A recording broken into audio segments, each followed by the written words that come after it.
Самое частое действие, которое убивает нашу энергию. Да-да, мы это делаем каждый день по много раз. Подумал и не сделал. Подумал позвонить кому-то, не сделал. Подумал позаниматься спортом, не сделал.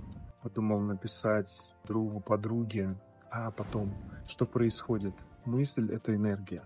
Она возникла, ее импульс требует некой реализации, некого выхода, некого действия. Если мы этого не делаем, энергия застаивается, блокируется, и таким образом ее течение в нашем теле либо замедляется, либо, если у вас очень много таких «подумал, не сделал», блокируется полностью. Как быть? Действовать с точностью да наоборот. Подумал — сделал.